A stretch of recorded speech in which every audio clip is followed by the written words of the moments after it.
السلام علیکم ورحمۃ اللہ وبرکاتہ نحمده ونصلی علی رسولہ الکریم اما بعد فاعوذ باللہ من الشیطان الرجیم بسم اللہ الرحمن الرحیم رب اشرح لی صدری ویسر لی امری واحلل عقدۃ من لسانی یفقہوا قولی۔ اللہ تعالیٰ نے ہمیں پیدا کیا، وہی ہمارا خالق، وہی مالک، وہی رازق، اور اسی کی طرف ہم سب کو لوٹ کر جانا ہے۔ دنیا میں ہم جو کچھ بھی کر رہے ہیں ان میں سب سے اہم ترین کام اپنے خالق کو راضی کرنا ہے۔ اس زندگی میں جو کچھ بھی ہمارے پاس ہے وہ سب اسی کا دیا ہوا ہے، چھوٹی نعمت ہو یا بڑی، سب اسی کی طرف سے ہے۔ وہی ہمیں پال رہا ہے اور وہی سارے جہانوں کا رب ہے۔ گناہوں کے باوجود اگر ہم زندہ ہیں اور زمین پر چل پھر رہے ہیں اور اس کی نعمتوں سے فائدہ اٹھا رہے ہیں تو یہ سراسر اس کی رحمت ہے، ورنہ انسان صرف ایک دن کیا ایک گھنٹے کے اندر ایسی ایسی غلطیاں کر جاتا ہے، باوجود کوشش کے، باوجود اپنے سے عہد کرنے کے، بندوں سے عہد کرنے کے کہ آئندہ ہم غلطی نہیں کریں گے، ہم پھر غلطی کرتے ہیں۔ اور اگر وہ پکڑنے پر آ جائے تو کوئی جاندار زندہ نہ رہے، کسی کے پاس جینے کا حق بھی نہ رہے، لیکن یہ اس کی رحمت ہے اور بے پناہ رحمت ہے کہ وہ ہماری ان غلطیوں سے درگزر فرما کے ہمیں مزید نعمتیں دیتا چلا جا رہا ہے۔ لیکن ایک دن یہ سلسلہ ختم ہو جائے گا، وہ وقت جو ہماری زندگی کا آخری وقت ہوگا، اس کے بعد ہماری مہلت، ہماری آزادی سب ختم۔ اس کے بعد نہ ہم نیکی کر سکیں گے اور نہ ہم کوئی گناہ اور نافرمانی کا کام، کتاب اعمال بند کر دی جائے گی، اور انسان نے اپنی زندگی میں جو بھی کچھ کیا ہوگا وہ سب کا سب گن لیا جائے گا، دفتر سمیٹ لیے جائیں گے، پھر ہم سب کو اللہ کے حضور حاضر ہونا ہوگا۔ اس حاضری کے لیے جو تیاری ہم کر سکتے ہیں، اس کی رضا کے لیے، اس کی خوشی کے لیے جو بھی ہم کر سکتے ہیں وہ اسی محدود لمیٹڈ پیریڈ آف ٹائم میں کر سکتے ہیں، اس کے بعد وہ ختم ہو جائے گا۔ لہٰذا ہم میں سے ہر ایک کے اوپر لازم ہے کہ وہ اپنی زندگی کے ہر لمحے کو بہت وائزلی، بہت عقل مندی کے ساتھ اور بہت سوچ سمجھ کے گزارے۔ پھسلنا تو راستہ چلنے کے ساتھ ہے ہی، پھسلتے بھی رہیں گے، لیکن پلٹتے آئیں، واپس لوٹتے آئیں اور اپنے رب کی طرف رجوع کرتے رہیں۔ اسی لیے جہاں اللہ سبحانہ وتعالیٰ نے عبادت کا ذکر کیا ہے وہاں ساتھ ہی اللہ سے مدد مانگنے کی بات بھی ہے۔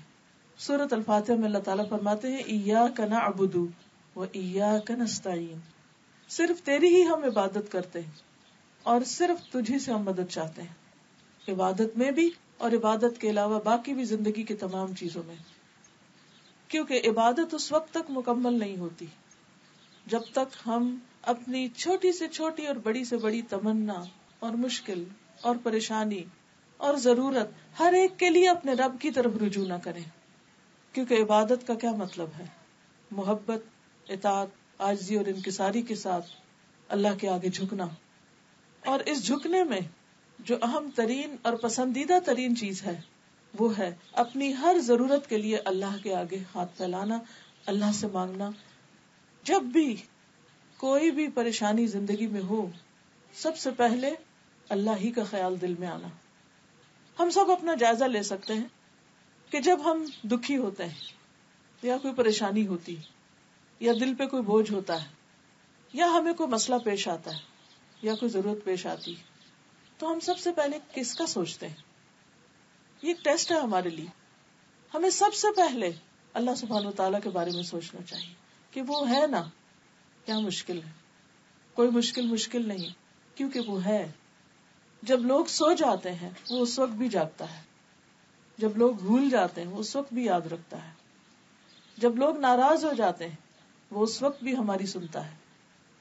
لیکن شیطان جو ہمیشہ بندوں کو اللہ کے راستے سے بھٹکانے کے لیے سرگرم عمل رہتا ہے، اور وہ ہر راستے پر بیٹھا رہتا ہے، اور آگے سے بھی آتا ہے اور پیچھے سے بھی اور دائیں سے بھی اور بائیں سے بھی، تو وہ ہمیشہ یہ چاہتا ہے کہ بندہ اپنے رب کو بھول جائے۔ اور شرک کا پہلا دروازہ ہی یہاں سے کھلتا ہے جب بندہ اپنی کسی بھی مشکل میں اللہ کی طرف جانے کی بجائے لوگوں پر توکل کرنے لگے، لوگوں کے پیچھے بھاگنے لگے، انسانوں پر امیدیں رکھے اور انسانوں کو اپنا رازق اور اپنا مالک سمجھنے لگے. کوئی انسان ایسا نہیں کہ جو ضرورت مند نہ ہو. کسی بھی انسان سے جا کر مل کے دیکھیں، چاہے کوئی غریب ہو یا امیر، دنیا کے غریب ترین انسان کو بھی اور امیر ترین انسان کو بھی اور ان کے بیچ کے بھی لوگوں کو، سب کے سب محتاج، سب کے سب ضرورت مند ہیں، اور سب کی ضروریات صرف ایک رب ہی پوری کر سکتا ہے، کوئی بندہ نہیں کر سکتا. اس لیے لازم ہے کہ ہم اول و آخر اسی کو پکاریں، اسی کی طرف رجوع کریں، اور اسی کو پکارنے کا نام دعا ہے. تو آج دعا سے متعلق کچھ چیزوں کی یاد دہانی کراؤں گی. معلوم ہم سب کو ہوتا ہے لیکن ہم پھر بھول جاتے ہیں، اور خصوصاً جب کوئی پریشانی آتی ہے تو اس وقت تو شیطان ضرور بلوا دیتا ہے کہ اللہ تعالیٰ ہے اور وہ سنتا ہے اور وہ مشکل آسان کرے گا اور ضرور کرے گا، کیونکہ ان اللہ علی کل شیء قدیر، بے شک اللہ ہر چیز پر قادر ہے. اسے کسی سے مشورہ نہیں کرنا، اسے کسی سے مانگ کے نہیں دینا، کیونکہ سب چیز اس کے کنٹرول میں ہے، اس کے اختیار میں ہے. نوح علیہ السلام کے بارے میں قرآن مجید میں آتا ہے سورۃ الصافات 75، وَلَقَدْ نَادَانَا نُوحٌ وَلَنِعْمَ الْمُجِيبُونَ، اور البتہ تحقیق نوح علیہ السلام نے ہمیں پکارا تھا جب لوگوں نے انہیں انتہائی تنگ کر دیا اور ان کی بات مان کر نہیں دیتے تھے، تو اس مشکل میں انہوں نے ہمیں پکارا تھا. وَلَنِعْمَ الْمُجِيبُونَ، ہم کتنا اچھا جواب دینے والے ہیں. اللہ نے ان کی دعا سنی، بہترین طریقے سے سنی، دعا قبول کی اور ان کی مشکل آسان کر دی.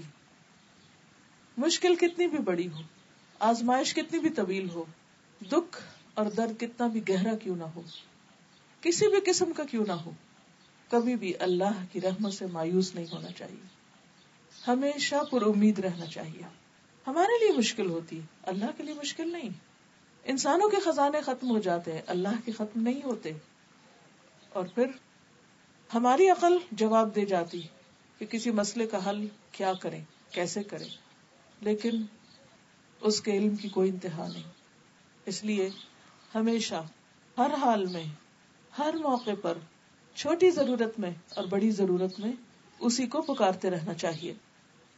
وَاذْكُرْ رَبَّكَ فِي نَفْسِكَ، بندوں کو پکارنے کے لیے تو اونچی آواز میں بولنا پڑتا ہے، چیخنا چلانا پڑتا ہے، لیکن اس کو دل دل میں تضرعا وخیفتاً، عاجزی اور زاری کے ساتھ، گڑ گڑا کے، چپ کے ودون الجہر من القول، اور آہستہ آہستہ زیر لب باتیں کرتے کرتے، بالغدو والآصال، صبح اور شام، ولا تکن من الغافلین، اور غافلین میں سے نہ ہونا.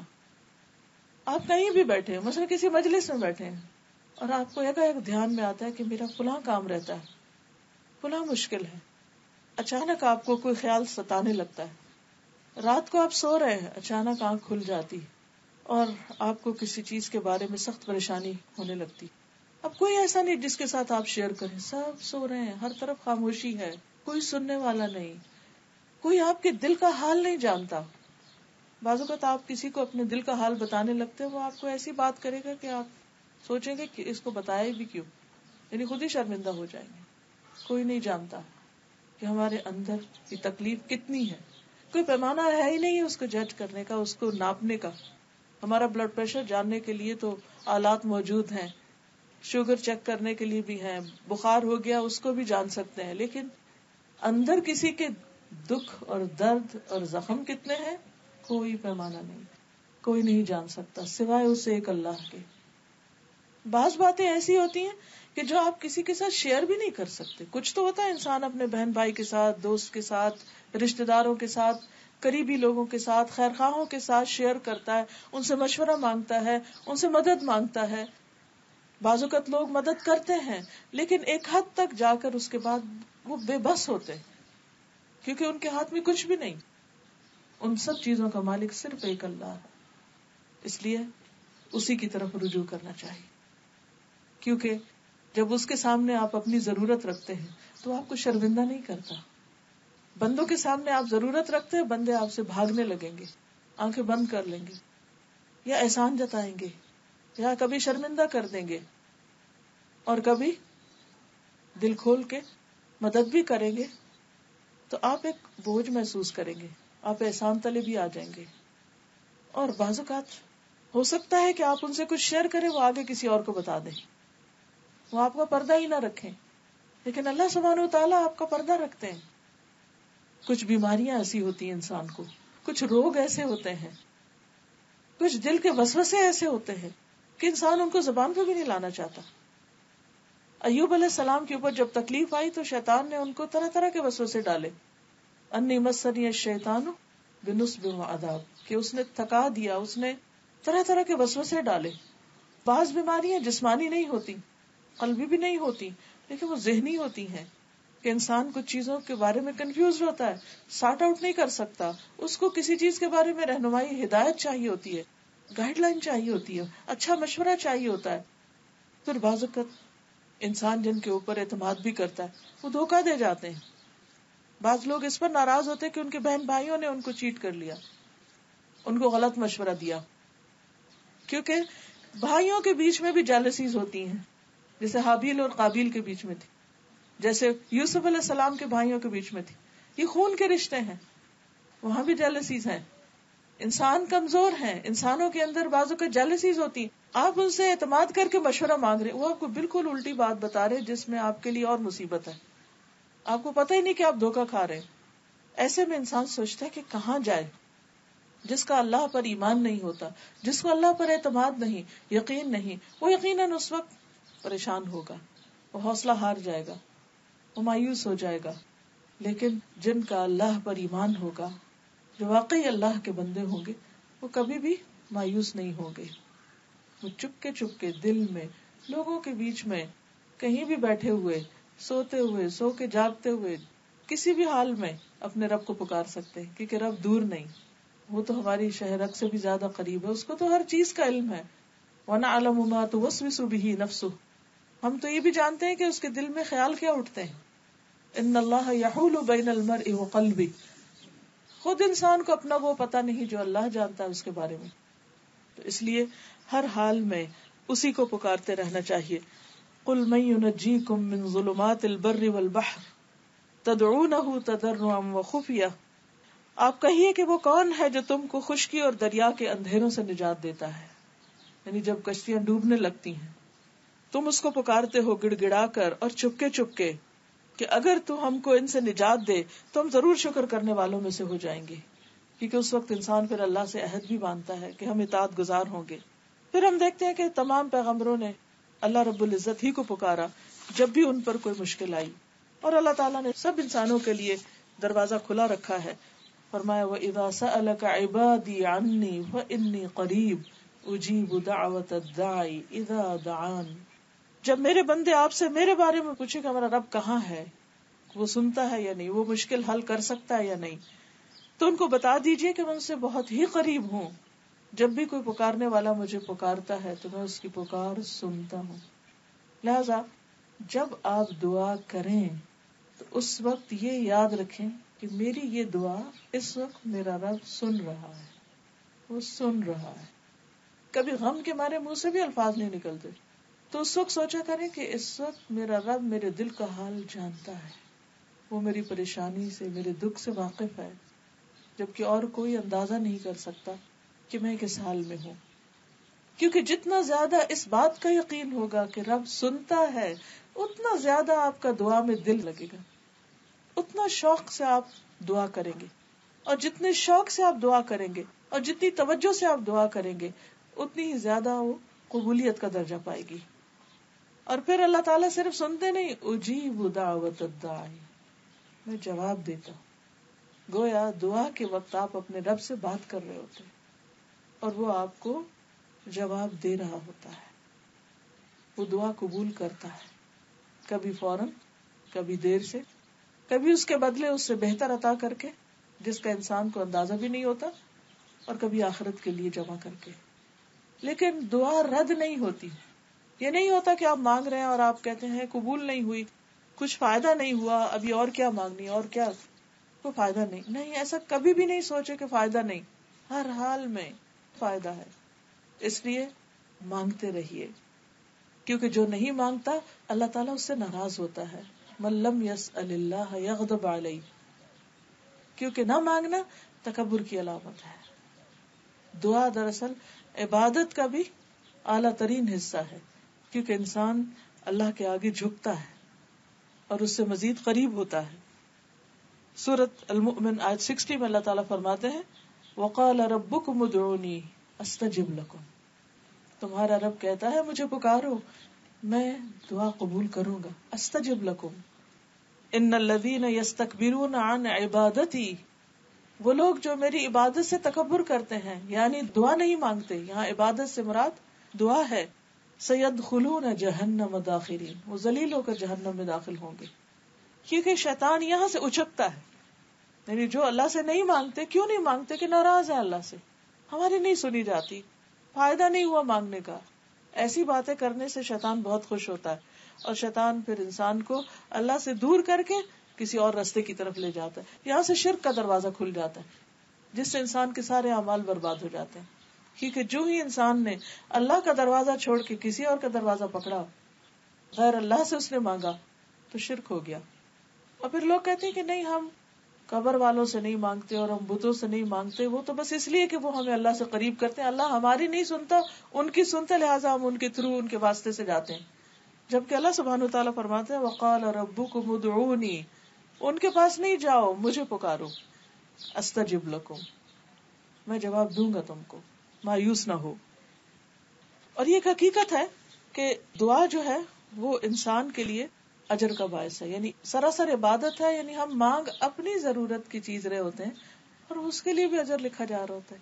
یعنی کتنے حیرت کی بات ہے، جو ملے گا وہ تو ملے گا، لیکن اگر فوراً نہیں مل رہا تو وہ نامہ اعمال میں عبادت کے طور پر لکھی چلی جا رہی، چاہے اپنی زبان میں مانگے، اردو میں مانگے، انگریزی میں مانگے، عربی میں مانگے، کسی زبان میں مانگے، قرآن کے الفاظ میں مانگے، حدیث کے الفاظ میں مانگے، یا اپنی زبان میں مانگے، کچھ بھی مانگیں گے وہ عبادت ہے. الدعاء والعبادہ، دعا ہی عبادت ہے. ایک اور حدیث میں آتا ہے کہ افضل العبادت الدعاء، عبادت میں سے افضل ترین عبادت دعا ہے. اور یہ بھی ہمیں پتہ چلتا ہے کہ دعا کی قبولیت کا اتنا یقین ہونا چاہیے کہ جیسے حدیث میں آتا ہے کہ دعا تقدیر کو بھی بدل دیتی. لا يرد القضاء الا الدعاء، قضاء کو دعا کے سوا کوئی چیز پھیر نہیں سکتی. ولا يزيد في العمر الا البر، اور عمر میں اضافہ نیکیوں سے ہوتا ہے. یعنی کوئی بھی احسان آپ کسی پہ کرتے ہیں تو آپ کی زندگی میں برکت ہو جاتی. علماء نے اس کے دو معنی کیے. ایک تو یہ کہ لٹرلی آپ مثلاً 5 سال جینے والے تھے تو 10 سال اللہ تعالیٰ کے حکم سے اس نیکی کی وجہ سے آپ کو اور موقع مل گیا دنیا میں جینے کا. اور دوسرا یہ معنی بھی کیا جاتا ہے کہ آپ جیے تو وہی 5 سال اور، لیکن ان 5 سالوں میں آپ نے وہ کام کیے جو کوئی 10 سال میں کرے. یعنی شارٹ پیریڈ آف ٹائم میں بھی آپ ایسی ایسی نیکیاں کر جاتے. اچھا، ہمارے نزدیک نیکیاں یا عبادت اور ان کی جو کوانٹٹی ہم بعضوں کو صرف نمبر سے کرتے ہیں، جبکہ اللہ کے یہاں صرف کسی چیز کے نمبرز نہیں کاؤنٹ ہوتے. یہ بھی ہوتا ہے کہ کسی کے پاس صرف ایک ہی نمبر ہو لیکن وہ اتنا زبردست ہو کہ وہ 1000 سے بھی بہتر ہو. مثال کے طور پر حدیث میں آتا ہے الدال علی الخیر کفاعلہ، نیکی کی راہ دکھانے والا ایسا ہی جیسے اس کو کر لینے والا.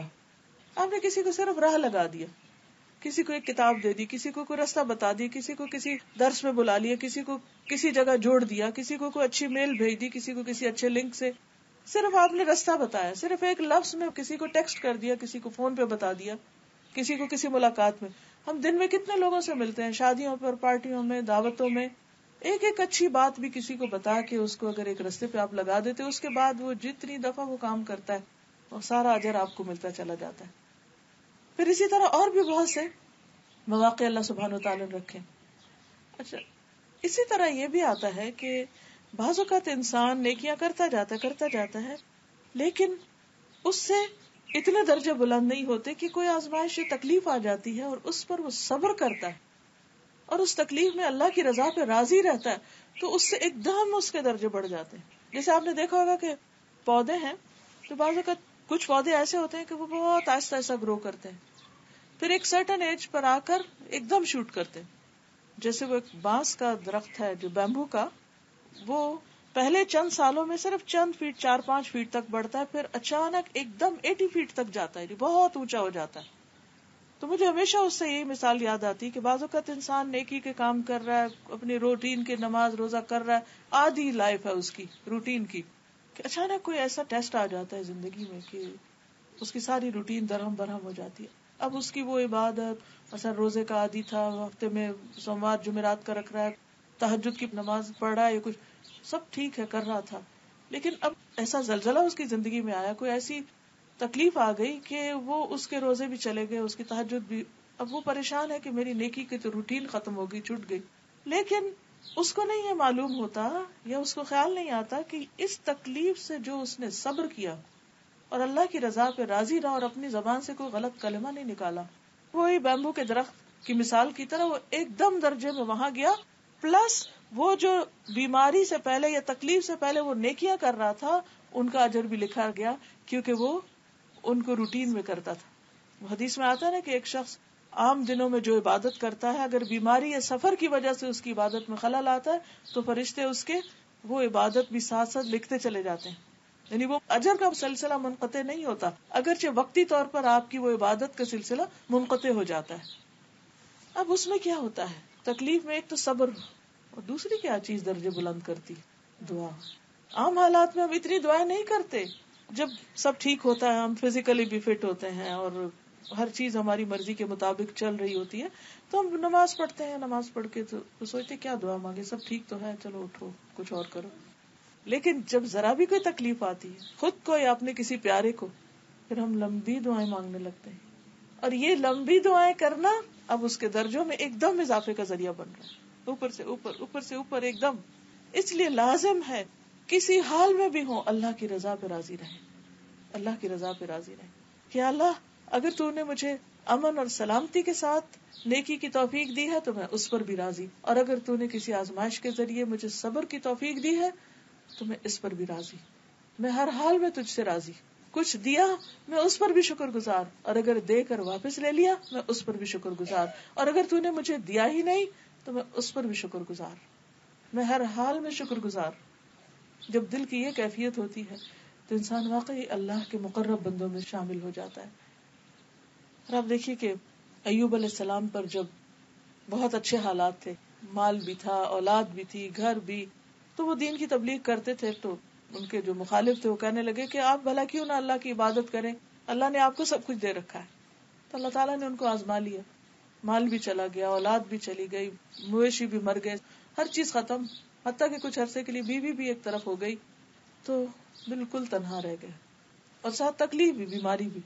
تو اس وقت اللہ کو پکارتے ہیں اور کہتے ہیں کہ یا رب، جب تو نے مجھے سب کچھ دیا تھا تو جانتا ہے کہ میں اس وقت بھی اپنا نرم گرم بستر چھوڑ کر تیری عبادت کے لیے اٹھتا تھا، لیکن اب جب کہ تو نے سب کچھ لے لیا تو میرے لیے تیرے سوا کوئی باقی نہیں رہا. اب اس وقت جو میں تیری عبادت کرتا ہوں اس میں جو لطف ہے وہ پہلے سے بھی کہیں زیادہ ہے، کیونکہ تکلیف میں بہرحال انسان اللہ کی طرف زیادہ مائل ہوتا ہے اور بہت دل سے، اور سارے غفلت کے پردے پھاڑے جاتے ہیں، اس وقت حقیقی انسان سامنے آتا ہے. تو اللہ تعالیٰ ان پر اتنا راضی ہوا، ان کی بیماری بھی دور کر دی اور ان کو پہلے سے ہر چیز دگنی عطا کی، دنیا میں عطا کی. بات کیا تھی کہ صبر اور اللہ کی عبادت میں اور خشوع اور دعا. اور دعا بھی آپ دیکھیں کتنی خوبصورت کرتے ہیں، انی مسنی الضر وانت ارحم الراحمین. صرف رحمت کو پکارتے رہتے ہیں کہ تیری رحمت جوش میں آ گئی تو سب کچھ آسان ہو جائے گا. تو اس لیے انسان جس حال میں بھی ہو، عام حالات میں بھی پکارے اور تکلیف میں بھی، لیکن کبھی بھی اللہ سے ناراض نہ ہو، اور یہ یاد رکھے کہ دعا تو قدر کو بھی پھیر سکتی. حضرت عمر جیسے دعا مانگتے تھے کہ اللہ اگر تو نے ہمیں اشقیاء میں سے لکھ رکھا ہے تو ہمیں سعداء میں لکھ لے، اگر ہمارے انجام میں دوزخ لکھی ہے تو ہمارے لیے جنت لکھ دے. تو کر سکتا ہر چیز، بیدک الخیر انک علی کل شیء قدیر، ہم تیری رحمت کے محتاج. تو یہ اصل میں کیا ہے، دعا ایک ایسا ڈائریکٹ کنیکشن ہے اللہ رب العزت کے ساتھ، اتنا قرب کا رشتہ ہے کہ جو کسی اور عبادت میں نہیں ہوتا. ایک سرگوشیاں ہے، ایک مناجات ہے، ون آن ون بیس پر ایک ایسا تعلق ہے کہ جو نہایت پر لطف ہے. اب دیکھیے کہ آپ انسانوں سے یہ توقع رکھتے ہیں نا کہ وہ آپ کی دل کی بات سمجھ لیں، وہ آپ کے اشارے کو سمجھ لیں، وہ آپ کی ضروریات کو خود ہی سمجھ لیں. اور جو لوگ سمجھ جاتے ہیں ان سے آپ کو ایک دم محبت ہوتی ہے کہ اچھا اتنا کیئرنگ کہ زبان سے کہنا ہی نہیں پڑا اور اس کو خود ہی سمجھ میں آ گئی. تو یہ کون کرتا ہے؟ جو آپ کے بہت قریبی ہوتے ہیں، ماں باپ ہوتے ہیں، دوست ہوتے ہیں، یا جو لوگ واقعی انسانوں کے قدردان ہوتے ہیں، ان کے اندر اللہ نے یہ خوبی ڈالی ہوتی. لیکن ان سب سے بڑھ کر پھر اللہ رب العزت ہماری ہر چیز کو سمجھتا ہے. یہ کیفیت جو ہے اور یہ احساس جو ہے اور یہ یقین جو ہے کہ اللہ جانتا ہے، اللہ نوز، وہ میرے دل کو دیکھ رہا ہے، وہ محسوس کرتا ہے، اس کو سب پتا ہے، بس مجھے اس کی رحمت چاہیے. یا حی یا قیوم برحمتک استغیث. کتنی خوبصورت دعا اللہ کے اسماء الحسنی کے ساتھ. اور اس میں بھی کیا کیا گیا؟ رحمت کو پکارا گیا. جیسے زکریا علیہ السلام نے کہا تھا کہ لم اکم بدعائک رب شقیہ. تو ضروری نہیں ہوتا کہ انسان کوئی لفظ بول کر ہی مانگے. بعض اوقات دل ایسا غم میں گٹا ہوا ہوتا ہے کہ یہ بھی سمجھ نہیں آتا کہ کہیں کیا، کیسے مانگے.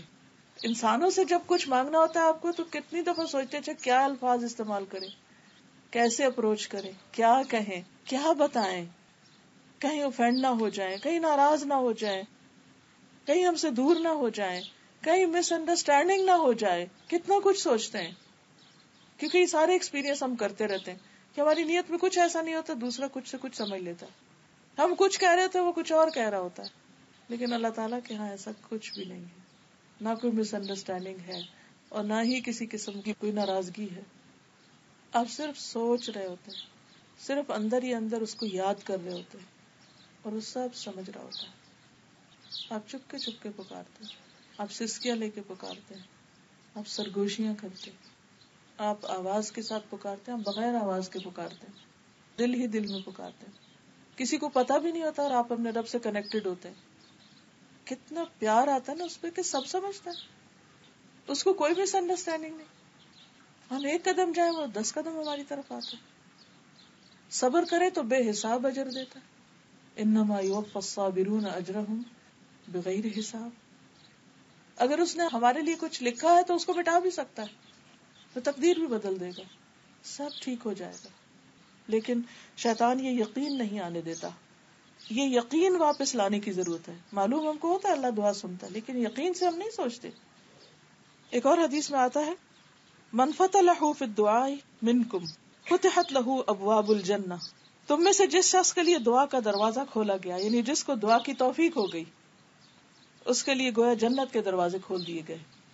اور جو بھی اللہ سے مانگا جاتا ہے اللہ کے نزدیک ان میں سب سے زیادہ پسندیدہ چیز عافیت، کہ انسان اپنے لیے عافیت مانگتا رہے، کیونکہ بعض اوقات آزمائشیں انسان کے دین کے لیے اور خطرناک ہو جاتی ہیں. ایک اور حدیث میں آتا ہے کہ ان الدعاء ينفع مما نزل ومما لم ينزل فعليكم عباد اللہ بالدعاء. دعا ان مصیبتوں میں بھی فائدہ دیتی ہے جو اتر چکی، اور ان میں بھی جو ابھی اتری نہیں واپس چلی جاتی ہیں.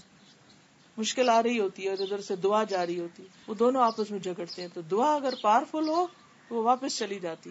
اس لیے اے اللہ کے بندو دعا کرتے رہا کرو، سب کچھ ہو بھی، خاص اطمینان ہو تو بھی. لیکن دعا میں سب سے زیادہ چیز جو اہم ہے وہ اخلاص ہے، خالصتاً اللہ کے لیے. وَادْعُوهُ مُخْلِصِينَ لَهُ الدِّينَ، اسے پکارو دین کو اسی کے لیے خالص کرتے ہوئے. یعنی اگر چاہتے ہو کہ عبادت قبول ہو، دعا قبول ہو، تو ریاکاری سے پاک ہو، اور جو کچھ بھی کرو اسی کی رضا کے لیے کرو. اور جب انسان خالص ہو کے اس کو پکارتا ہے اور قریب سے پکارتا ہے اور پورے شعور کے ساتھ پکارتا ہے تو سنی جاتی ہے. لیکن اللہ تعالیٰ غافل دل کی دعا نہیں سنتا کہ ہمارا دھیان کہیں ہو اور ہم زبان سے کچھ الفاظ بس ادا کر رہے ہیں. بعض اوقات ہم قرآنی یا مسنون دعائیں پڑھتے ہیں تو ان کو بس ایک تلاوت کی طرح پڑھ لیتے ہیں، ایک راگ کی طرح پڑھ لیتے ہیں، لیکن اس کے اندر روح نہیں ہوتی. تو یہ بہت اہم چیز ہے کہ انسان اللہ سے قریب ہو کے مانگے، خالص ہو کے مانگے، قبولیت کے یقین کے ساتھ مانگے. اور یہ نہیں کہنا چاہیے کہ اللہ اگر تو چاہے تو قبول کر لے، نہیں چاہے تو نہ کرے، چاہے تو یہ دے دے چاہے تو وہ دے دے. نہیں، اللہ تعالیٰ ہمیں چوائس دیتا ہے، کیا پسند ہے تم کو، جو پسند ہے وہ مانگو، کیونکہ اللہ کے یہاں کسی چیز کی کمی نہیں. تو بہترین سے بہترین مانگو، وہ دے گا. سنن ترمذی کی روایت ہے ادعوا اللہ وانتم موقنون بالاجابہ، اللہ سے مانگو اجابت یعنی قبولیت کا یقین رکھتے ہوئے. جیسے کسی کے بارے میں آتا ہے نا کہ جب وہ صلاۃ الاستسقاء کے لیے نکلے تو چھتری لے کے نکلے. انہوں نے کہا کہ چھتری کس لیے؟ کہا کہ اللہ سے دعا کرنے جا رہے ہیں، بارش ضرور ہوگی تو امبریلا ساتھ ہے. آخر ہمیں یہ یقین کیوں نہیں آتا کہ وہ کر سکتا ہے؟ اس کے لیے کچھ بھی مشکل نہیں، اس کو تو کن کہنا ہے اور بادلوں کو حکم دینا ادھر چلے جاؤ اور وہ ہو جائے گا. پھر اسی طرح حدیث میں آتا ہے جب تم میں سے کوئی دعا کرے تو اسے چاہیے کہ پکے یقین کے ساتھ دعا کرے اور اس طرح ہرگز نہ کہے کہ اے اللہ اگر تو چاہتا ہے تو مجھے عطا کر دے. بات دراصل یہ کہ اللہ کی ذات کو کوئی مجبور کرنے والا نہیں ہے. پھر اسی طرح خشوع و خضوع، دعا کے وقت رو کر مانگا جائے تو وہ اللہ کو اور بھی زیادہ پسند ہے. اگر رونا نہ آ رہا ہو تو رونے کی کوشش کی جائے، مسکین ہو کر، عاجز ہو کر، کیونکہ یہ ایک بندگی کی علامت ہے. حدیث میں آتا ہے کہ نبی صلی اللہ علیہ وسلم نے ابراہیم علیہ السلام کے متعلق اللہ تعالیٰ کے قول کہ انہوں نے کہا تھا کہ رب انہن اضللن کثیرا من الناس فمن تبعنی فانہ منی، اور عیسیٰ علیہ السلام کے قول ان تعذبہم فانہم عبادک وان تغفر لہم فانک انت العزیز الحکیم، جب یہ تلاوت کی تو اپنے دونوں ہاتھ اٹھا کر دعا فرمانے لگی، اے اللہ میری امت میری امت، اور یہ کہتے ہوئے رو دیے. ابراہیم علیہ السلام نے کیا کہا تھا کہ جو میری پیروی کرے وہ مجھ سے ہے، اور عیسیٰ علیہ السلام نے کہا کہ اگر تو ان کو عذاب دے تو تیرے بندے ہیں، معاف کر دے تو تیرے بندے ہیں.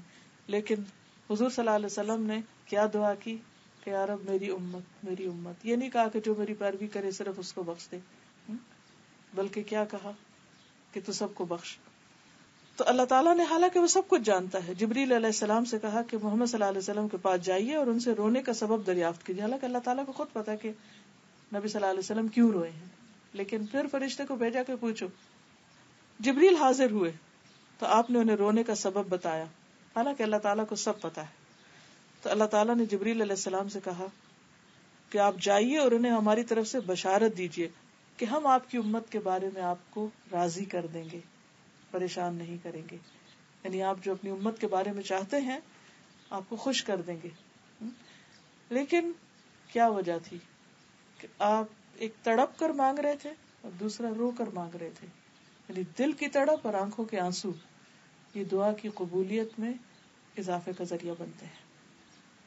پھر دعا میں تکرار اور اصرار کہ اللہ تعالیٰ تو کر دے، اور بار بار. یعنی کہ اچھا میں نے وہ صبح مانگ لی تھی، نہیں، پھر مانگیے پھر مانگیے پھر مانگیے. بندے تنگ ہوتے ہیں، اللہ نہیں تنگ ہوتا. بندوں سے اگر آپ اپنی سگی ماں سے بھی ایک سے دوسری دفعہ کچھ پوچھنے ہی جائیں نا، چھوٹے چھوٹے معصوم بچے وہ اگر پوچھ لیں یہ کیا ہے یہ کیا ہے واٹ از دس، تو کہ چپ کر کے بیٹھو، کیا ہر وقت پوچھتے ہو. اور اگر ایک سے دوسری چیز مانگے گا ایک دفعہ پیار سے کریں گے، گلے لگا کے دیں گے، پھر کہیں گے تم تو روز ہی یہی مانگتے ہو. ماں جیسی ہستی بھی بچے کے بار بار مانگنے سے تنگ آ جاتی، لیکن اللہ تعالیٰ تنگ نہیں آتے. وہ اور زیادہ محبت کرتے ہیں کہ اور مانگو اور مانگو. اس لیے اصرار کرنا چاہیے. پھر اسی طرح ہاتھ اٹھا کے بھی مانگنا چاہیے.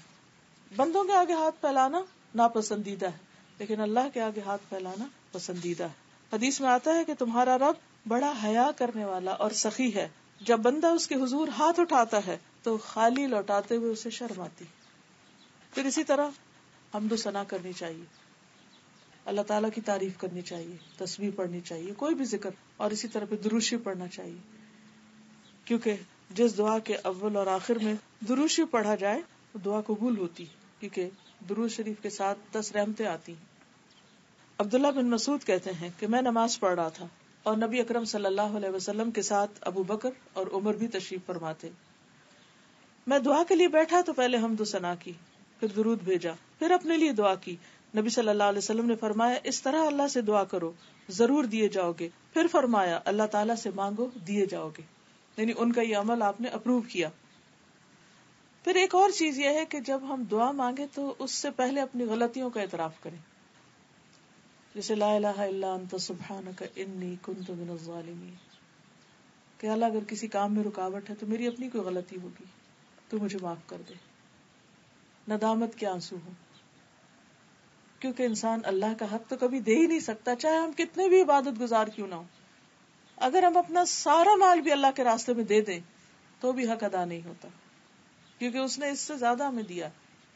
تو اس لیے انسان جب اپنے گناہوں کی معافی مانگتا ہے اور ندامت میں روتا ہے تو وہ اللہ تعالی کا پسندیدہ ہو جاتا ہے. اللہ تعالیٰ کو رحم آتا ہے ایسے بندے پر. حدیث میں آتا ہے کہ بے شک اللہ تعالیٰ بندے کی اس بات کو پسند کرتا ہے جب وہ کہتا ہے کہ لا الہ الا انت انی قد ظلمت نفسی فاغفر لی ذنوبی انہ لا یغفر الذنوب الا انت. جب یہ دعا کرتا ہے انسان، جس کا معنی ہے کہ لا الہ الا انت، تیرے سوا کوئی الہ نہیں، یقیناً میں نے اپنی جان پہ ظلم کیا، تو میرے گناہوں کو بخش دے، تیرے سوا کوئی گناہ معاف نہیں کر سکتا. تو یہ سن کر اللہ تعالیٰ خوشی سے فرماتا ہے کہ میرے بندے نے یہ جان لیا ہے کہ اس کا رب ہے جو معاف بھی کرتا ہے اور سزا بھی دیتا ہے. تو اللہ تعالیٰ اس بات پر خوش ہو جاتے ہیں کہ میرا بندہ میرے پاس آیا ہے اپنے غلطیوں کو دھونے کے لیے. تو اس کے بعد پھر اللہ تعالیٰ جب خوش ہوتے ہیں تو انسان اس سے مانگے تو اس میں قبولیت کے زیادہ چانسز ہوتے ہیں. اور ایک اور روایت میں آتا ہے کہ غفرت لعبدی، میں نے اپنے بندے کو بخش دیا، معاف کر دیا. کیونکہ گناہ انسان کے رزق میں بھی رکاوٹ بنتے ہیں، گناہ انسان کی دعاؤں کی قبولیت میں بھی رکاوٹ بنتے ہیں. اس لیے انسان کو اپنے گناہوں کو دور کرنے کے لیے، ان کو ہٹانے کے لیے پہلے کام کرنا چاہیے. اسی طرح سب سے پہلے اپنے لیے مانگنا چاہیے، پھر والدین کے لیے، قریبی لوگوں کے لیے، پھر سب کے لیے. ربنا اغفر لی ولوالدی وللمؤمنین یوم یقوم الحساب. نبی صلی اللہ علیہ وسلم جب کسی کا ذکر کرتے تو اس کے لیے دعا کرتے، اور دعا کی ابتدا اپنے سے کرتے. اس میں ایک فائدہ یہ بھی ہے کہ انسان جب کسی کے لیے دعا کرتا ہے اور اس سے پہلے اپنے لیے مانگتا ہے تو اس کا مطلب ہے وہ وہی چیز اپنے لیے مانگ رہا ہے جو اس کے حق میں بہتر ہے، تو دوسرے کے لیے بھی وہ مانگ رہا ہے جس کو وہ اپنے لیے پسند کرتا ہے.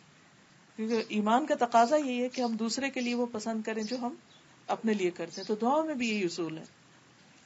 پھر یہ ہے کہ ضروری نہیں کہ بہت لمبی دعا کی جائے. ٹھیک ہے، کبھی کبھی انسان لمبی بھی کر سکتا ہے، لیکن اگر دعا میں چند مختصر الفاظ بھی ہوں مگر کوالٹی اس کی اچھی تو وہ زیادہ بہتر ہے. جیسے لا الہ الا انت سبحانک انی کنت من الظالمین، اور ساتھ انسان روئے اور اللہ کو پکار کے اٹھ جائے، اتنا بھی کافی ہو جائے گا.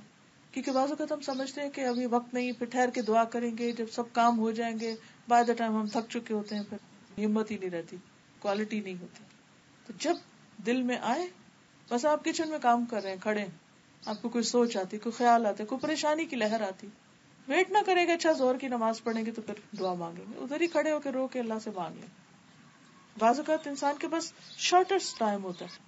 یونس علیہ السلام نے مچھلی کے پیٹ میں کتنا مانگا، معلوم نہیں اس وقت ان کا حال کیا ہوگا، سانس بھی آ رہا ہوگا کہ نہیں، اتنے اندھیرے میں اور ایسی بند جگہ کے اوپر.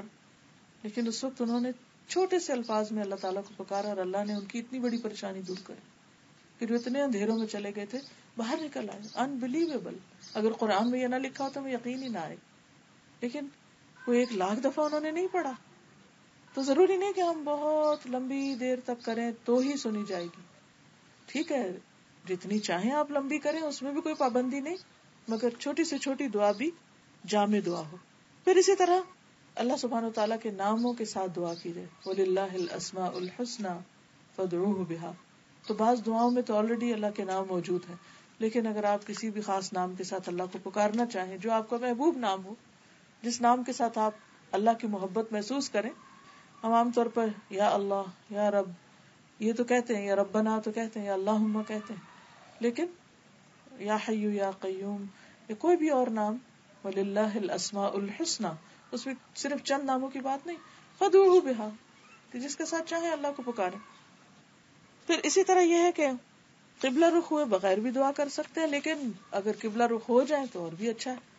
پھر اسی طرح وضو کے بغیر بھی دعا کر سکتے ہیں، لیکن وضو کے ساتھ ہو تو اور بھی اچھا ہے، یہ مستحب کی بات ہے. پھر ایک اور چیز یہ ہے کہ انسان کا کھانا پینا حلال کا ہو. حرام کھانے کے ساتھ دعاؤں کی قبولیت میں رکاوٹ آتی.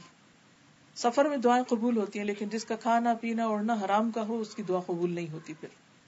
پھر جلد بازی نہ ہو، مایوسی نہ ہو، تسنع نہ ہو دعا میں، ایسی لفاظی نہ ہو کہ کوئی پوئم کی شکل میں آپ پڑھ رہے ہیں یا گا گا کے یا ایک راگ کی طرح، وہ چیز نہ ہو. سب سے بہتر یہ کہ اخلاص ہو اور خشوع ہو. پھر کوشش کریں کہ کسی کے لیے بد دعا نہ ہو، چاہے وہ کوئی کتنا ہی تنگ کرے، کیونکہ ہو سکتا ہے کہ کوئی شخص بد دعا کرے کسی کے لیے اور اس کو پہنچنے کی بجائے وہ اسی پہ پلٹ آئے جس نے بد دعا کی، کیونکہ ہر انسان کی حقیقت تو اللہ ہی کو پتا ہے. ایک شخص بظاہر ہماری نظر میں بہت خراب ہو سکتا ہے، ہمیں نہیں معلوم اس کا اللہ سے کیا تعلق ہے، وہ چھپ کر کون سی نیکیاں کر رہا ہے جو ہمیں معلوم ہی نہیں ہے. ہم تو لوگوں کی صرف ظاہریت کو جانتے ہیں، تو اس لیے ججمنٹل نہیں ہونا چاہیے، سرفیس ویلیو پہ لوگوں کے ساتھ معاملہ کرنا چاہیے. تو اس صورت میں انسان جب تک کوئی کفر کی حالت پر مرے نہیں تو بد دعا نہیں کرنی چاہیے یا لعن طعن نہیں کرنی چاہیے، کیونکہ لعنت بھی پھر پلٹ آتی ہے لعنت کرنے والے پر. پھر قبولیت کے کچھ خاص اوقات جو ہیں، جیسے رات کا آخری حصہ ہے، سحری کا وقت، وَبِالْأَسْحَارِ هُمْ يَسْتَغْفِرُونَ. ایک حدیث میں آتا ہے کہ اس وقت اللہ سبحانہ وتعالیٰ رات کے آخری تہائی حصے میں آسمان دنیا پر اترتے ہیں اور فرماتے ہیں کہ کون ہے جو مجھ سے مانگے تو میں اس کی دعا قبول کروں. خود اللہ تعالیٰ پکارتے ہیں بندوں کو، کون ہے جو مجھ سے مانگتا ہے تو میں اس کو دوں، کون ہے جو مجھ سے گناہوں کی معافی چاہتا ہے تو میں اس کو بخش دوں. یعنی خاص طور پر اس وقت بخشش کا وقت ہوتا ہے. نبی صلی اللہ علیہ وسلم نے فرمایا رات کے آخری حصے میں رب اپنے بندے کے بہت قریب ہوتا ہے، لہٰذا اگر اس وقت اللہ کو یاد کرنے والوں کی صف میں شامل ہو سکو تو ہو جاؤ. یعنی زمین پر اور جہاں جہاں جو لوگ پکار رہے ہوتے ہیں تم بھی ان میں شامل ہو جاؤ. پھر رمضان میں روزے کی حالت میں دعا قبول ہوتی ہے. حدیث میں آتا ہے کہ اللہ تعالیٰ ہر دن رات میں لوگوں کو جہنم سے آزاد کرتے ہیں رمضان میں، اور ہر دن رات میں ہر مسلمان کے لیے ایک دعا ایسی ہے جسے قبولیت سے نوازا جاتا ہے. یعنی یہ رمضان کے مہینے کا خاص تحفہ ہے. پھر لیلۃ القدر کی دعا، عرفہ کے دن جو حاجی ہوتے ہیں ان کی دعا، آذان اور اقامت کے بیچ کی دعا. بہت سے لوگ اس وقت سے غافل ہوتے ہیں، اس وقت کی دعا رد نہیں کی جاتی. یعنی آذان کا جواب دے کر دعائیں کرنا حتیٰ کہ اقامت ہو جائے. پھر سجدے میں انسان سب سے زیادہ قریب ہوتا ہے. پھر فرض نماز کے بعد کی دعا، جمعہ کے دن خاص گھڑی کی دعا، کفار سے جنگ کرتے وقت کی دعا. پھر مصیبت کے وقت کی دعا، انا للہ و انا الیہ راجعون، اللہم اجرنی فی مصیبتی واخلف لی خیرا منہا. یعنی دکھی انسان کے دل سے جو دعا اٹھتی ہے وہ بھی قبولیت کا درجہ پاتی ہے. زمزم پیتے وقت کی دعا، بارش کے اترتے وقت دعا، قرآن مجید پڑھنے کے بعد کی دعا، مرغ کی آواز سننے پر. ایک دن کسی سے ملاقات ہوئی تو وہ کافی برہم تھی کہ وہ ان کے ہمسائے جو ہیں وہ انہوں نے مرغی رکھے ہوئے اور وہ بہت شور مچاتے ہیں دن بھر. اب ایک ہم اس پہ پریشان رہ سکتے اور دوسرا ہم خوش ہو سکتے ہیں کہ اس وقت دعا قبول ہوتی ہے. تو جب مرغا بولے ست فوراً دعا شروع کر دیں، وہ ہمیں سمجھے کہ ریمائنڈر دے رہا ہے. تو پریشانی کی بجائے انسان خوش ہونے لگے. سچویشن وہی ہے لیکن ایٹیٹیوڈ بدل جائے گا ہمارا کہ وہ ریمائنڈر ہے. یہ صحیح بخاری کی روایت ہے، جب تم مرغ کے بولنے کی آواز سنو تو اللہ تعالیٰ سے اس کے فضل کا سوال کرو کیونکہ وہ اس وقت فرشتہ دیکھتا ہے. اور جب تم گدھے کے ہینگنے کی آواز سنو تو اللہ تعالیٰ کی پناہ مانگو کیونکہ وہ شیطان دیکھ رہا ہے. دونوں سچویشن. پھر اسی طرح مریض کی جب آپ عیادت کریں تو اس وقت 70,000 فرشتے انسان کے لیے دعا کرتے ہیں. ہم بعض اوقات لوگوں سے کہتے رہتے ہیں آپ ہمارے لیے دعا کریں، دعاؤں میں یاد رکھیں، لیکن کچھ کام ایسے ہیں کہ اگر آپ وہ کریں تو اللہ تعالیٰ آپ کے لیے فرشتے مقرر کر دے گا جو آپ کے لیے دعائیں کریں گے. جس دن آپ پریشان ہوں، دکھی ہوں، تو کسی مریض کی عیادت کے لیے چلے جائیں. ایک تو اس کی تکلیف دیکھ کے آپ کو اپنی تکلیف بھول جائے گی، اپنی کم ہونے لگے گی، اور دوسرا یہ کہ فرشتے آپ کے لیے دعائیں شروع کر دیں گے. پھر اسی طرح جو شخص اللہ کے راستے میں مجاہد ہوتا ہے، حج یا عمرہ کرتا ہے، جو فی سبیل اللہ نکلتا ہے، اس کی دعا قبول ہوتی ہے، جسے مسافر بھی ہوتا ہے. پھر اسی طرح جو مظلوم ہوتا ہے، جس پہ کوئی ظلم کرے. پھر والد جو اپنی اولاد کے لیے دعا کرے، باپ کی دعا بچوں کے حق میں. پھر اسی طرح اولاد جو اپنے والدین کے حق میں دعائیں کرتے ہیں. مرنے کے بعد سارے اعمال ختم ہو جاتے ہیں سوائے 3 چیزوں کے. اس میں نمبر 1 ہے ولد صالح یدعو لہ، نیک اولاد جو اپنے والدین کے لیے دعا کرتی، اور صدقہ جاریہ مال میں سے اور علم میں سے جس سے لوگ فائدہ اٹھائیں. پھر کسی کی غیر موجودگی میں اس کے لیے دعا کرنا. کسی کو دکھی دیکھا اس کے لیے بیٹھ کے دعا کریں، کسی کو بیمار دیکھا اس کے لیے دعا کریں، کسی نے آپ سے اپنی کسی پریشانی کا ذکر کیا اب آپ اپنے لیے دعا کریں، اس کے لیے بھی کریں. آپ چاہتے ہیں آپ کے بچوں کو ہدایت ملے، آپ دوسرے کو بچے کی ہدایت کی دعا کریں. آپ چاہتے ہیں آپ کو رزق ملے، آپ دوسروں کے لیے کشادگی کی دعا کریں. کوئی چیز جو آپ اپنے لیے چاہتے ہیں دوسروں کے لیے مانگنا شروع کر دیں. اللہ تعالیٰ ایسا فرشتہ مقرر کرے گا جو آپ کے لیے دعا کرے گا کہ اللہ اس کو بھی عطا کر جو دوسرے کے لیے مانگ رہا ہے. پھر اسی طرح عادل حکمران جو ہے اس کی دعا قبول ہوتی. پھر وہ شخص جو خوشحالی میں دعا کرتا ہے، جب وہ تنگی میں آتا ہے تو اس کی بھی دعا قبول ہوتی، کیونکہ حدیث میں آتا ہے جو شخص یہ چاہتا ہے کہ اللہ تعالیٰ سختی اور غم میں، تکلیف میں اس کی دعا قبول کرے تو اسے چاہیے کہ خوشحالی میں بکثرت دعا کرے. پھر رات کو جس وقت آنکھ کھلے اس وقت دعا کرنا، اور یہ تو بہت ہی خوبصورت دعا ہے. صحیح بخاری کی حدیث ہے، من تعار من اللیل فقال لا الہ الا اللہ وحدہ لا شریک لہ لہ الملک ولہ الحمد وہو علی کل شیء قدیر الحمد للہ وسبحان اللہ ولا الہ الا اللہ واللہ اکبر ولا حول ولا قوة الا باللہ. پھر اس کے بعد کہ اللہم اغفر لی، یا کوئی اور دعا کرے تو اس کی دعا قبول ہوگی. جو عمر بڑی ہوتی ہے رات کو آنکھ ضرور کھلتی ہے. اب بعض لوگوں کو کسی بیماری کی وجہ سے بھی رات کو کئی دفعہ ان کی آنکھ کھل جاتی، تو یہ دعا لکھ کے اپنے پاس رکھ لیں یا زبانی یاد کر لیں. یہ سارے حصے ہم کو یاد ہیں الگ الگ، صرف اس ترتیب میں یاد کرنے کی ضرورت ہے. سب سے پہلے لا الہ الا اللہ وحدہ لا شریک لہ لہ الملک ولہ الحمد وہو علی کل شیء قدیر، سب کو آتا ہے، اتنی ہوگی. پھر الحمد للہ اور سبحان اللہ، لا الہ الا اللہ واللہ اکبر ولا الہ الا اللہ واللہ اکبر اور ولا حول ولا قوة الا باللہ. اب آپ دیکھیے کہ اتنا پڑھ کے پھر کیا کریں، اللہ مجھے معاف کر دے، اللہم اغفر لی. تو جو شخص یہ چاہتا ہے کہ اس کا رزق وسیع ہو، اس کی اولاد ہو، اس کی اور نعمتیں ہوں، تو اس کو استغفار کے لیے کہا گیا.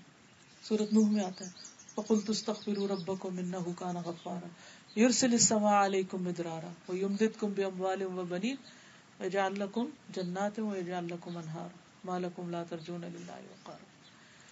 استغفار سے تو اس وقت اللہم اغفر لی کہہ دیں یا کوئی اور دعا.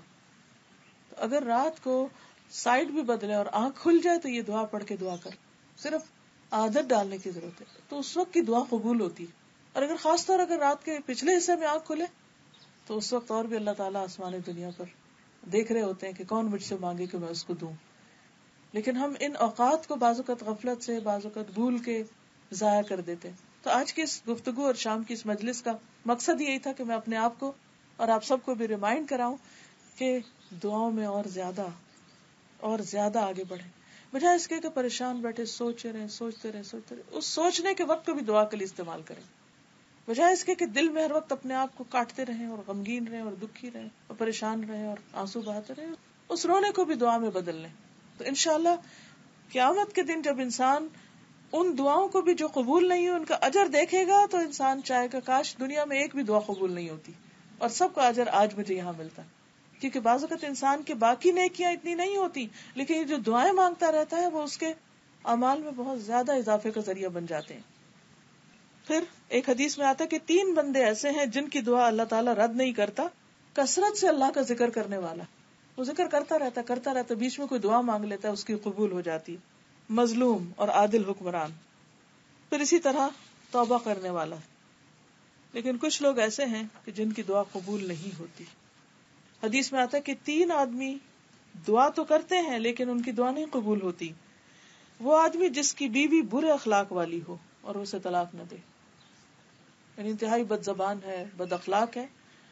وہ آدمی جس نے کسی سے قرضہ لینا ہے لیکن اس پر کوئی گواہ نہ بنایا، تو وہ مانگتا ہے کہ مجھے واپس مل جائے میرا پیسہ لیکن کوئی گواہ نہیں.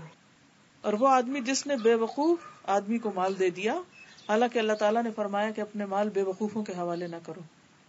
کسی ایسے شخص کے ساتھ پارٹنرشپ کی یا انویسٹمنٹ کی کہ جو بے وقوف تھا، اس کو سمجھ ہی نہیں تھی اس کام کی.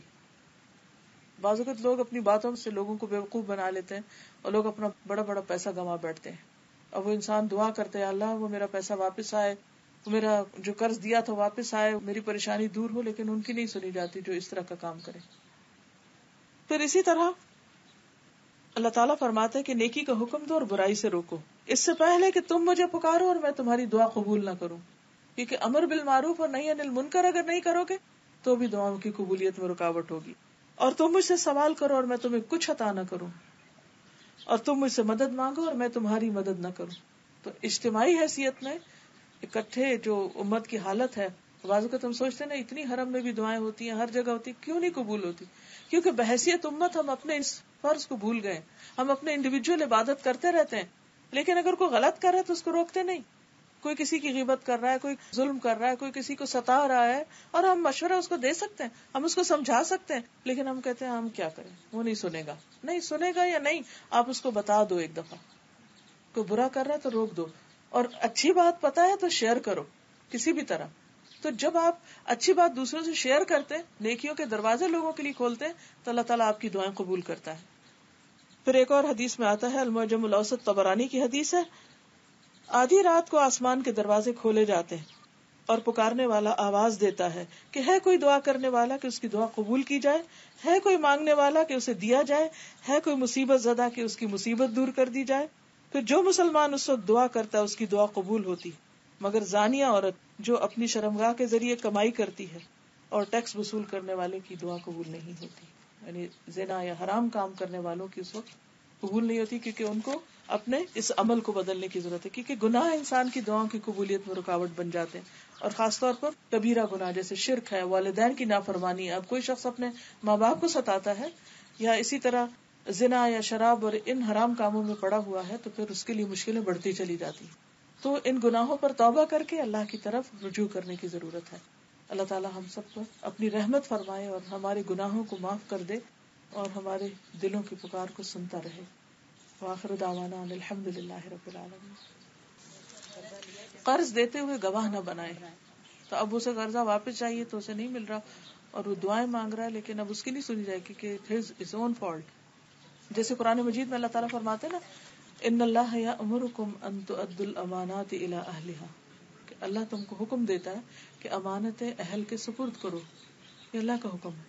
اور آخر میں آتا ہے نا کہ نعما یعظکم بہ، کتنی اچھی تم کو نصیحت کرتا ہے. لیکن جب انسان ایسے شخص کے ہاتھ میں اپنی چابی دے دیتا ہے، مثلا کار دے دیا اپنے بچے کو کہ جس کو چلانی نہیں پوری طرح آتی اور ایکسیڈنٹ کر کے آگے، تو اب آپ رو رہے ہیں تو غلطی کس کی ہے کہ آپ نے نااہل کو چیز دی. اسی طرح کوئی کام آپ نے کسی کو دیا اور وہ بگاڑ کے لے آیا، مثلا آپ نے میڈ کو کوئی ایسی چیز دی کرنے کے لیے، اس کو آتا ہی نہیں، سکھایا ہی نہیں، نااہل ہے، انکوالیفائڈ ہے، اور وہ خرابی کر کے لے، تب آپ اپنے آپ کو روئیں، اس کو نہیں، کیونکہ غلطی اپنی ہے. ٹھیک ہے.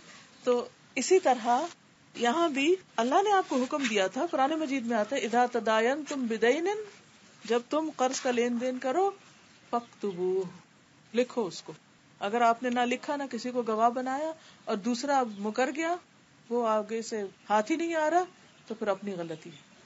اگر آپ کسی کو قرض دیں اور آپ کے کلوز ریلیشن ہو اور آپ ان سے کہیں کہ ہمیں لکھوانا ہے، تو وہ برا مانیں گے اس بات کا، تو اس کو کس طریقے سے ہمیں بھئی پیسے آپ دے رہے ہیں، کیوں برا مانے؟ ایسا کریں لکھ کے لے جائیں، وہ کہے شاید کچھ نہیں، کاغذ پر لکھیں اور ساتھ پیسے رکھ لیں اور ساتھ کاغذ رکھ لیں، تو ہنستے ہنستے کہیں کہ یہ آپ گن لیں، تو اس سے میرا خیال ہے سائن بھی کر لیتے، اچھا ہوتا ہے، اللہ کا حکم بھی ہے. بس ایسا کہیں، یہی امر بالمعروف ہے. ٹھیک ہے نا، کہ اللہ کا حکم ہے، کوئی حرج نہیں، مجھے آپ پہ ٹرسٹ ہے، لیکن اللہ کا حکم ہے. اگر کسی کو قرض دیا ہے وداؤٹ لکھے پڑے. اس کی وہ دعا نہیں قبول ہوتی کہ پیسے ریکور ہو جی جائے، ہاں، اس کی کوئی دعا نہیں، نہیں یہ نہیں کہ کوئی بھی نہیں ہوتا، یعنی اس معاملے میں اس چیز کی دعا نہیں. بس انسان پھر اللہ سے اقرار کرے، اللہ مجھ سے غلطی ہوگی، اب نہیں پتا تھا، غلطی کر بیٹھے، اب آپ جیسے آپ نے کسی بیوقوف کو مال دیا اور اس نے آپ کا پیسہ جیسے ڈبو دیا. اور آپ اس کو جیسے یہ سمجھتے ہیں کہ اللہ کی رضا، اور آپ اس کو مطلب چاہتے بھی نہیں ہیں کہ وہ واپس آئے پیسہ، تو جیسے کوئی اب وہ تو ٹھیک ہے، اللہ ہم کو معاف کر دے. اس وقت یہ ہماری غلطی تھی نا کہ ہم نے پرکھا نہیں، جانچا نہیں، تو وہ ٹھیک ہے، اللہ تعالیٰ ہمارے نقصان کی وجہ سے، صبر کی وجہ سے ہم کو اجر دے گا. لیکن یہ یاد رکھیے کہ جتنی بھی اس طرح کی آیات یا احادیث ہیں، اب جیسے بیوی بد زبان ہے تو مال نہ اہل کے سپرد کیا، تو قرضہ نہیں لکھا، تو جہاں ہم نے اللہ کا حکم توڑ دیا تو پھر اپنے لیے خود مشکلات کو راہ دی. یعنی یہ احکام اللہ تعالیٰ نے پریکاشن کے طور پر بھی ہم کو بتائے. یہ جو بیوی کے ہو سکتا ہے بہت سے لوگوں کو یہ آ رہا ہو کہ یہ کیا بات ہوئی کہ آخر عورت کو پریشانی ہوتی ہے، پھر اس کا سارا غصہ زبان سے ہی نکلتا ہے، تو کیا پھر عورت کو طلاق دے دی جائے؟ بات یہ ہے کہ عورت کا جو کردار ہے یا رول ہے گھر میں، وہ صرف ایک بیوی یا ایک ماں کا نہیں، وہ نسلوں کے لیے ڈیمیجنگ ہو سکتا ہے، کیونکہ وہ جو کچھ کرتی ہے بچے اس سے سب اثر قبول کرتے ہیں.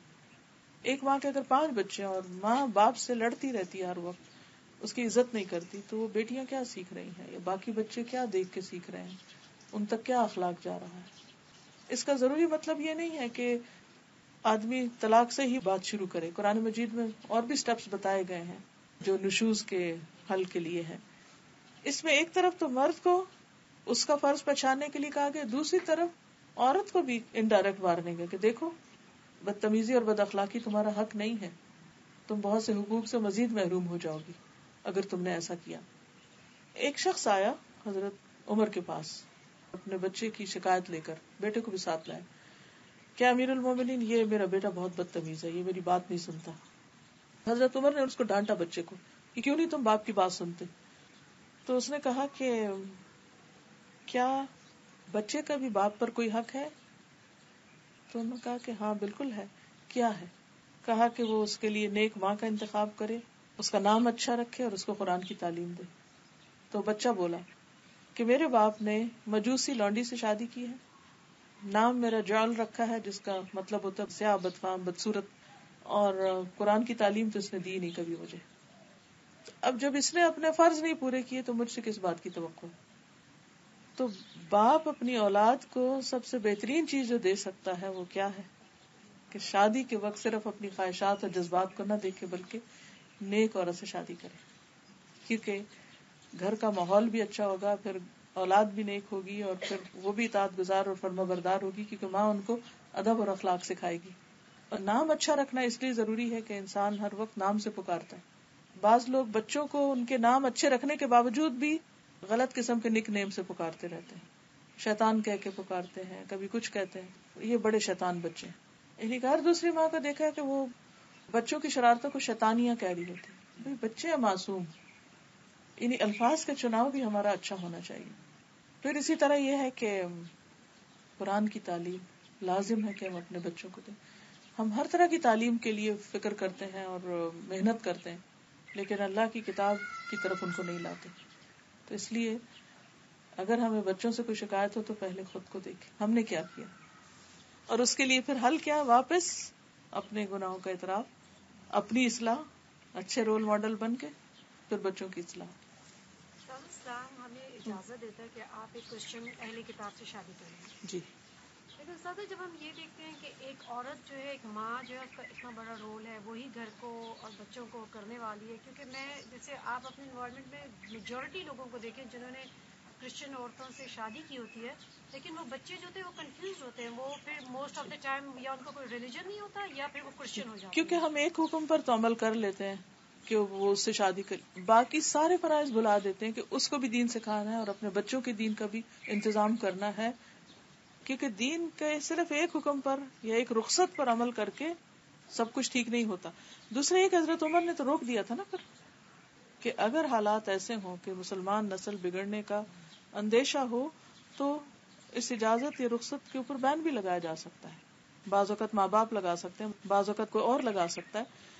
اصل میں قرآن مجید میں اللہ تعالیٰ فرماتے ہیں یا ایھا الذین آمنوا قوا انفسکم واہلیکم نارا. تو کیا اس میں پھر اہل میں اگر وہ بیوی آ گئی تو اس کو آگ سے نہیں بچانا، اس کو ویسے ہی چھوڑ دینا؟ وہ صرف ایک رخصت ہے کیونکہ اس میں اس کے اسلام لانے کے چانسز بہت ہیں. اور آپ دیکھیں کہ میجورٹی کنورژن کس کے تھرو ہوئی ہے؟ عورتوں کی ہوئی ہے نا، اور وہ شادی کی وجہ سے ہوئی ہے. تو اگر یہ دروازہ بند کر دیا جاتا تو بہت سے لوگ جو ان کے لیے اسلام کا دروازہ بند ہو جاتا.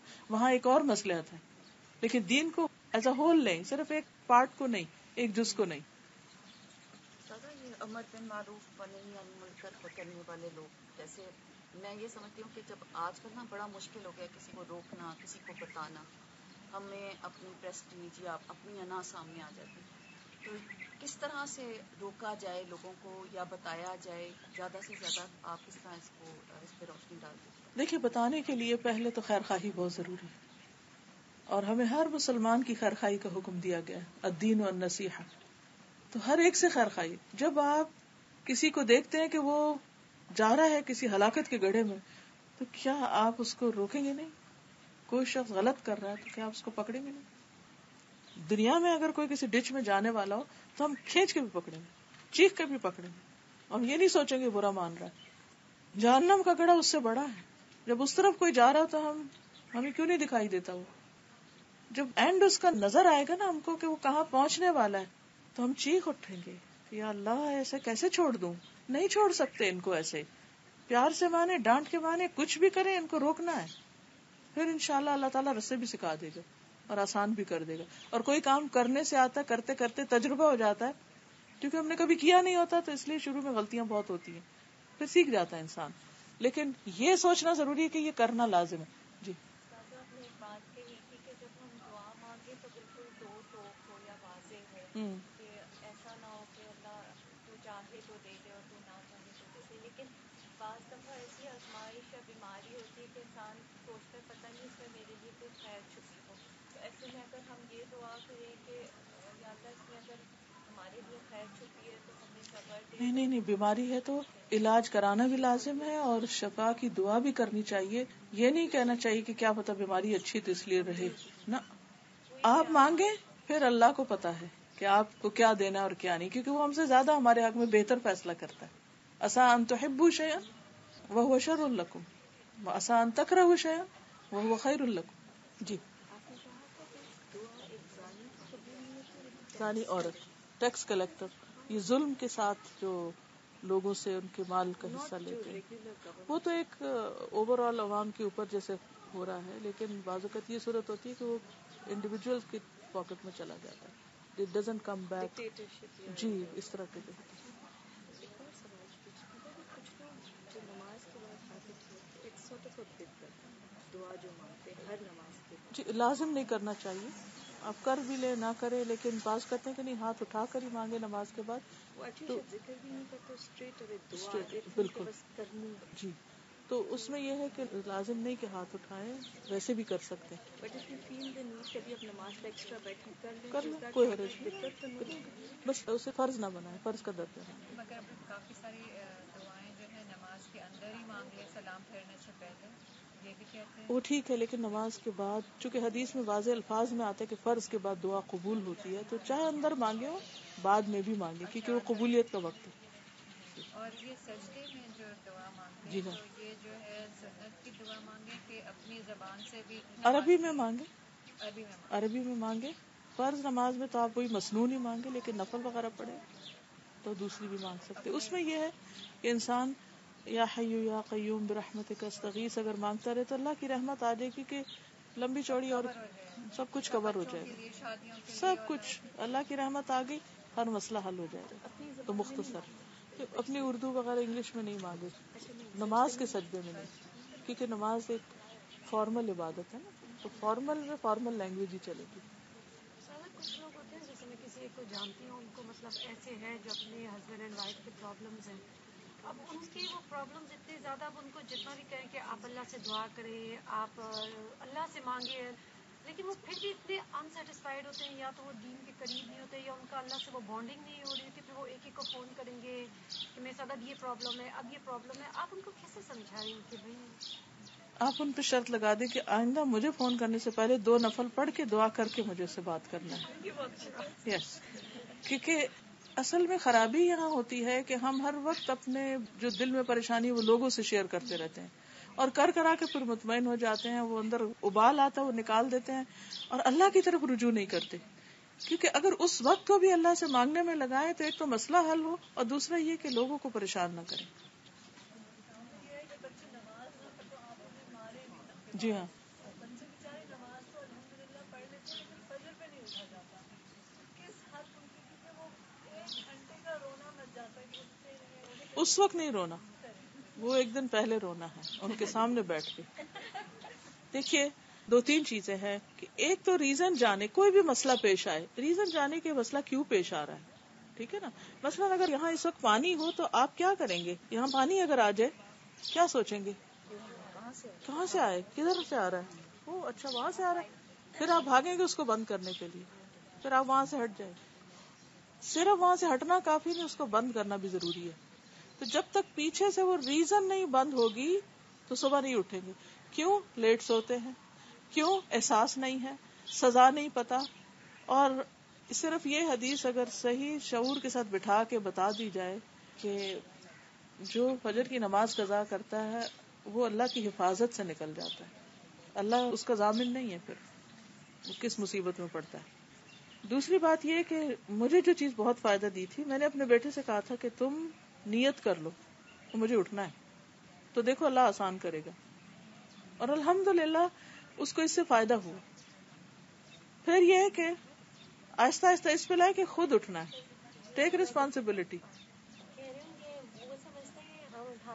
جی ان پہ ڈالے کہ ناؤ یو آر ریسپانسبل.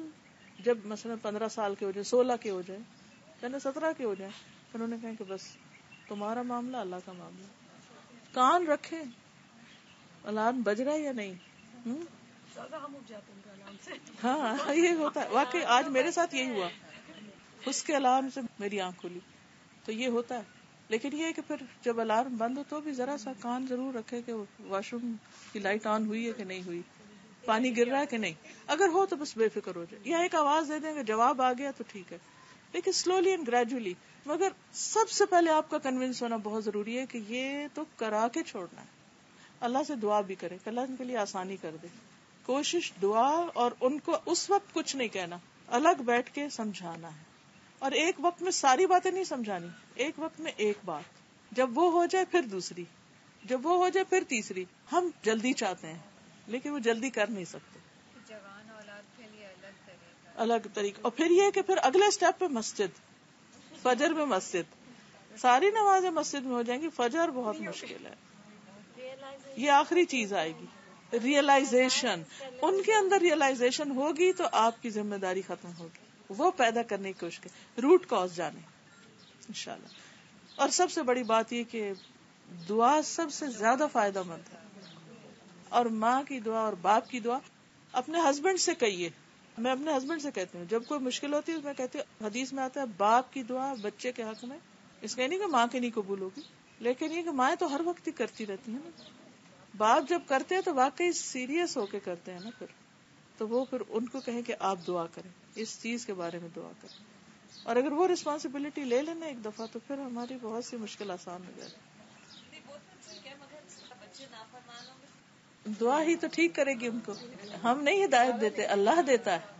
ٹھیک ہے، اوکے. سبحانک اللہم و بحمدک، نشہد ان لا الہ الا انت، نستغفرک و نتوب الیک. السلام علیکم و رحمۃ اللہ وبرکاتہ.